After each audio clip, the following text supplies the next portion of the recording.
Bonjour à tous. Ma présentation aujourd'hui va concerner l'évolution des services de mobilité. Mon objectif est de vous présenter les évolutions que l'on constate aujourd'hui en matière d'offres de mobilité, de voir comment le numérique bouleverse à la fois ces services et cette nouvelle offre de mobilité, mais également notre compréhension des pratiques de mobilité et donc notre capacité à faire évoluer ces changements de pratiques, et de regarder comment simultanément nous pourrons modifier la demande et expérimenter de nouveaux services de mobilité. Donc tout d'abord, il faut constater que nous ne passerons pas à un nouveau système de transport en amenant des progrès uniquement sur les composants du système. Si l'on regarde la naissance de l'industrie automobile, il y a bien eu un saut discret.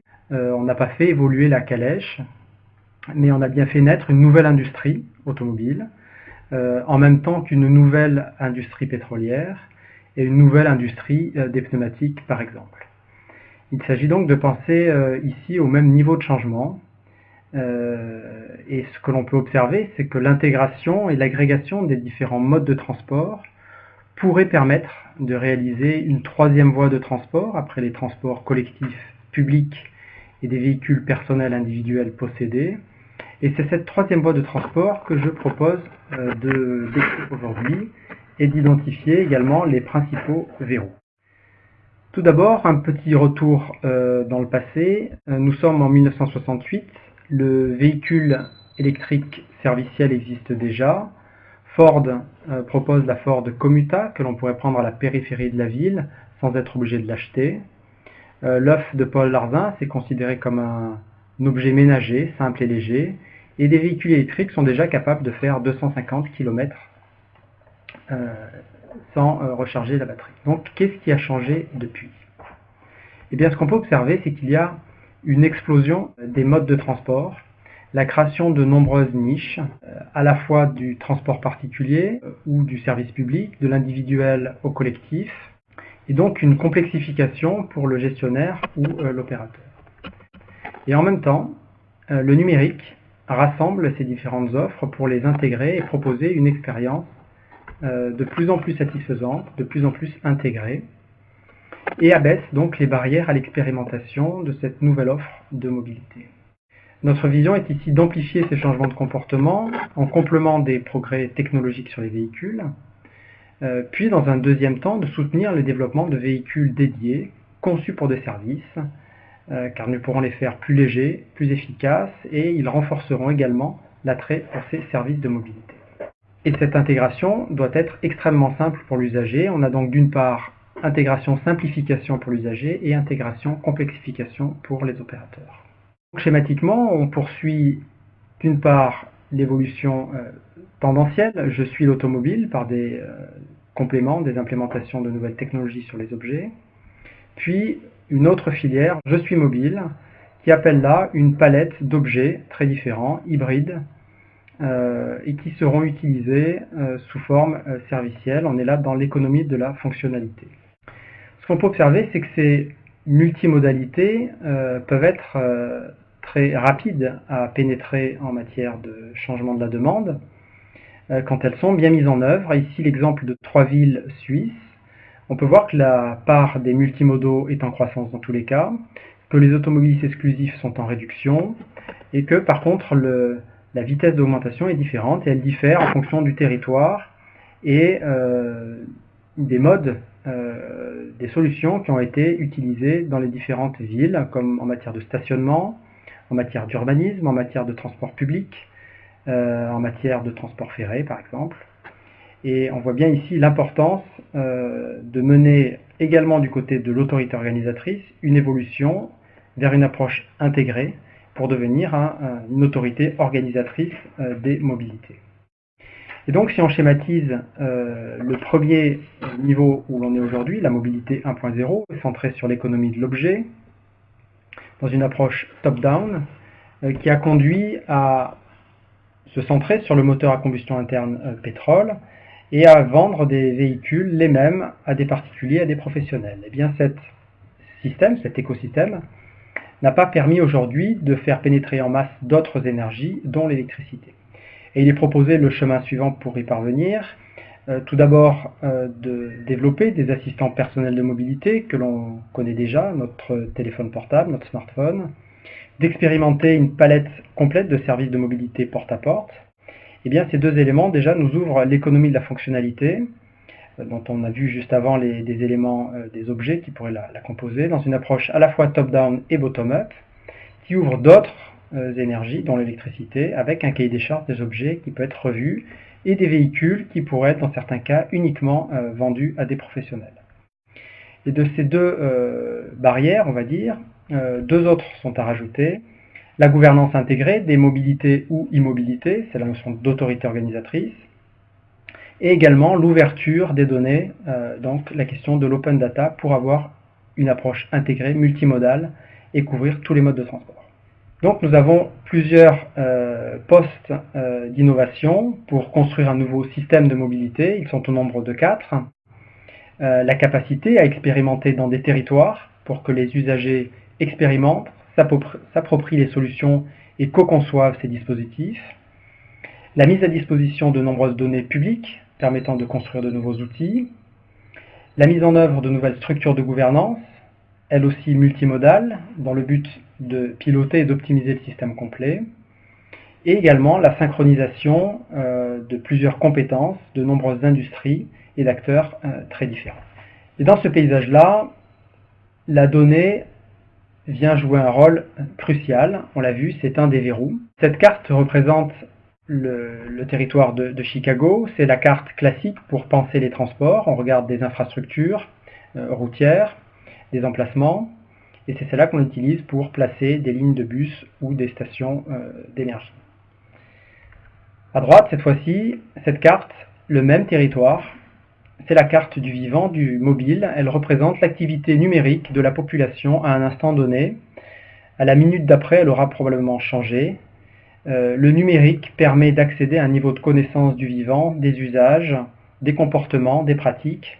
Et la donnée devient donc d'une certaine façon un carburant pour faire tourner des moteurs d'apprentissage, pour ensuite mieux concevoir des services de transport, mieux comprendre la façon dont les gens se déplacent. Certaines sont donc en train de dire que la data is the new oil. La carte de gauche vous montre des traces de cyclistes obtenues à partir d'une application qui a été réalisée et téléchargée par les cyclistes. Elle permet en un temps très court, pour un budget très limité, des connaissances inédites sur les usages du vélo ici, les cyclistes étant même invités à noter la cyclabilité des différentes pistes cyclables. La question devient donc la suivante: qui a la capacité de générer la confiance, de rassurer les usagers, pour leur permettre de co-créer, de partager leurs données d'usage? Si on réussit à mettre en place ces différents verrous, à les expérimenter pour les lever, alors progressivement se construit un système intégré, simple d'usage. C'est cette voiture puzzle dans laquelle on peut assez facilement imaginer avoir un remplissage bien supérieur et donc de beaucoup mieux utiliser les investissements et l'utilisation des matières premières. En moyenne en France, nous avons un remplissage de 1,2 personnes par voiture. Si on se fixe pour cette troisième voie, pour la voiture servicielle, un remplissage de 2 personnes par voiture, eh bien c'est l'équivalent de 20 ans de progrès technologique sur les objets, si on raisonne en équivalent énergétique. Et donc c'est une piste essentielle à considérer pour réduire la consommation d'énergie, pour réduire les dépenses publiques et également les dépenses des ménages. Je pense que nous n'avons plus les moyens aujourd'hui de négliger cette piste d'optimisation. Et donc il convient de développer une filière industrielle permettant d'intégrer et de simplifier et de développer des services de mobilité et pourquoi pas d'avoir un programme national 2 personnes par voiture. En complément, eh bien, cette question de la gouvernance est centrale. Comment également intégrer et simplifier les différentes contraintes récompenses qui permettront aux usagers, aux citoyens de choisir le meilleur mode de transport. Pour cela, la gouvernance devra être elle aussi multimodale, elle devra utiliser massivement les données et raisonner de façon intégrée pour équilibrer les contraintes et les récompenses et conduire progressivement les usagers à choisir des modes de déplacement les plus vertueux d'un point de vue collectif. Cette vision-là, nous l'avons traduite dans un exercice, Vision 2030-2050, dans laquelle nous avons mené conjointement des progrès sur les objets, des progrès technologiques, mais également rajouté la troisième voie, en complément des transports publics et des transports individuels. Donc cette voiture servicielle, nous l'avons rajoutée dans un exercice de modélisation, et elle permet, par un meilleur remplissage, mais également par l'introduction beaucoup plus facile de véhicules électriques plus légers, plus efficaces, eh bien d'atteindre un facteur 4 au niveau du transport de voyageurs.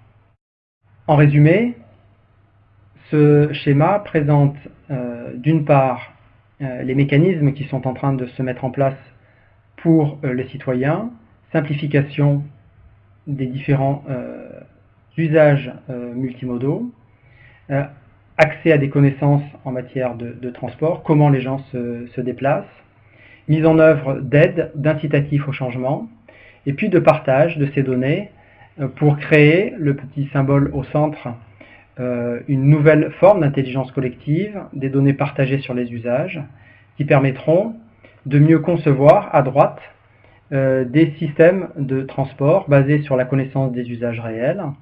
Et ces systèmes de transport sont en train de se complexifier. On passe progressivement d'un véhicule rempli à 1,2 à des voitures mieux utilisées, communicantes, que l'on peut partager.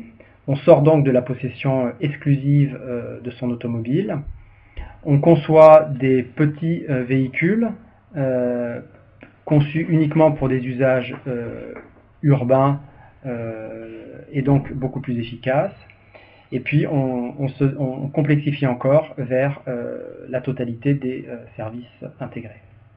L'ADEME soutient dans l'ensemble de ces sujets-là plusieurs projets. Donc 2 ont lieu en Bretagne. Le projet BMA, Bretagne Mobilité Augmentée, qui part de l'activité, de la compréhension de l'activité des différents ménages, entreprises, territoires, pour leur donner un dispositif, leur mettre un dispositif leur permettant de comprendre que l'organisation de leur activité conduit à telle mobilité et de reconsidérer l'organisation de leur activité, puis à concevoir ou co-concevoir de nouvelles solutions de mobilité pour répondre à une activité qui aura donc été modifiée.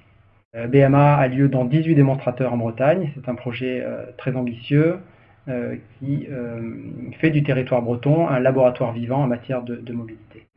Et puis le projet e-partage, porté par PSA, qui vise à développer des services de mobilité dans le domaine de la mobilité des professionnels et qui va utiliser là aussi plusieurs territoires en Bretagne pour ces expérimentations.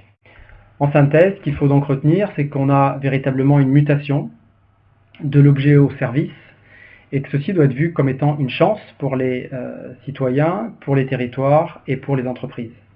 Un nouveau écosystème est en création, les usagers sont au centre et la donnée en est le carburant renouvelable. Et donc ces usagers sont en train de progressivement eux aussi monter en compétence pour concevoir ou co-concevoir des services de mobilité. Une nouvelle filière industrielle des services de mobilité à haute qualité environnementale porteuse d'emploi est aussi en train de naître. Et donc pourquoi pas l'idée d'un programme national 2 personnes par voiture, sachant qu'en parallèle, les collectivités, les territoires doivent travailler vers une gouvernance multimodale 2.0 et permettre également l'expérimentation dans ces territoires pour concevoir ces dispositifs. Voilà, je vous remercie. Et vous pourrez également regarder sur le blog Les Transports du Futur pour avoir d'autres éléments. Merci.